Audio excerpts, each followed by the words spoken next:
പ്രേക്ഷകർക്ക് Christmas new year ആശംസകൾ നേർന്ന നടൻ മണിയമ്പിള്ള രാജു 2026 പ്രതീക്ഷയുള്ളൊരു കൊല്ലമാണെന്ന് താരം പറഞ്ഞു. പുതിയ സിനിമ ബബബായുടെ വിശേഷങ്ങളും മണിയമ്പിള്ള രാജു 24 പങ്കുവച്ചു. ക്രിസ്മസ് വിശേഷങ്ങൾ പങ്കുവയ്ക്കാൻ നമ്മോടൊപ്പം ഒരു അതിഥി കൂടിയുണ്ട്, ശ്രീ മണിയമ്പിള്ള രാജു. എല്ലാവർക്കും എൻ്റെ ഹൃദയം നിറഞ്ഞ ക്രിസ്മസ് ആശംസകൾ. നമസ്കാരം. എങ്ങനെയാണ് ഒരു സാധാരണ ക്രിസ്മസ് പോലെ ഈ വർഷവും അങ്ങനെ പോയോ, അതോ ഇന്ന് എന്തെങ്കിലും സ്പെഷ്യൽ ആഘോഷങ്ങളുണ്ടായിരുന്നോ? അല്ല, എല്ലാ വർഷവും ക്രിസ്മസിന് എന്താ പറയുക, ധാരാളം സുഹൃത്തുക്കൾ അവരെല്ലാം കേക്ക് കൊടുത്തയക്കും. നമ്മൾ ഓണം പോലെ തന്നെ ക്രിസ്മസും അതുപോലെയൊക്കെ തന്നെ ആഘോഷിക്കുന്നവരാണ് എല്ലാവരും.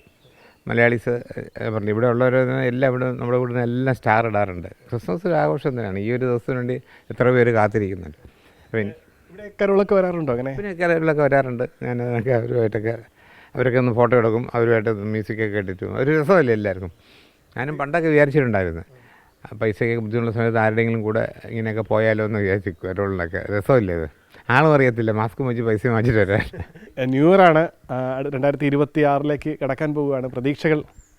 പ്രതീക്ഷകളുണ്ട്. നല്ല വർഷമായിരിക്കും 2026. നല്ലൊരു ജനറേഷനാണ് വളർന്നു വരുന്നത്. അപ്പോൾ അവർക്കറിയാം കാര്യങ്ങൾ, അവരുടെ ഉപദേശങ്ങൾ നമ്മൾ കേട്ടുകൊണ്ടിരിക്കണം, അത്രേ ഉള്ളൂ. 2025 അവസാനിക്കുമ്പോൾ മറ്റൊരു മധുരം കൂടി ഉണ്ടായിരുന്നു. സിനിമ എങ്ങനെ ഉണ്ടായിരുന്നു? സിനിമയുടെ ഒരു പ്രതികരണങ്ങളും എല്ലാം ഇപ്പോൾ സിനിമയുടെ സമ്മിശ്ര പ്രതികരണങ്ങളുണ്ടെങ്കിൽ തന്നെയും ആ പടം ആദ്യമേ തന്നെ അവർ തന്നെ അതിൻ്റെ ഡയറക്ടറും സ്ക്രിപ്റ്റ് റൈറ്ററും എന്നെ അഭിനയിക്കാൻ വിളിച്ചപ്പോൾ പറഞ്ഞു, ചേട്ടാ ഉദ്ദേശിക്കുന്ന ഒരു സിനിമയിൽ ഇതൊരു വട്ടുപടമാണ്. അങ്ങനെ തന്നെ അവർ പറഞ്ഞു. ഇതിനകത്ത് ലോജിക്കില്ല, വേറൊന്നുമില്ല. It's A fun movie.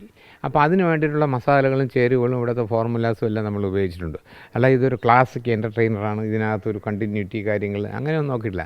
അവരുദ്ദേശിച്ചത് അത് തന്നെയാണ്, ഡയറക്ടറും റൈറ്ററും ഒക്കെ. അല്ലെങ്കിൽ പിന്നെ ദിലീപൊക്കെ എത്രയോ ഹിറ്റ് പടങ്ങളിൽ അഭിനയിച്ചിട്ടുണ്ട്. എല്ലാ കഥ കേൾക്കാതെ പുള്ളി അഭിനയിക്കുന്നില്ല. ചുവരില്ലാ ചിത്രം വരയ്ക്കാൻ പറ്റില്ല എന്ന് പറഞ്ഞ മാതിരി ഒരുപാട് ആർട്ടിസ്റ്റിനെ കുത്തി നിറച്ച് നമ്മളിപ്പോൾ മലയാളത്തിലെ എല്ലാ സ്റ്റാർസിനെ ഇട്ടിട്ടൊരു പടം എടുക്കണം. ഓടണം നിർബന്ധമില്ല. അതിനകത്തൊരു കാമ്പുണ്ടായിരിക്കണം. ഒരു സിനിമയുടെ സബ്ജക്റ്റ് ഈസ് വെരി ഇമ്പോർട്ടൻറ്റ്. 24ൻ്റെയും ക്രിസ്മസ് നവവത്സര ആശംസകൾ.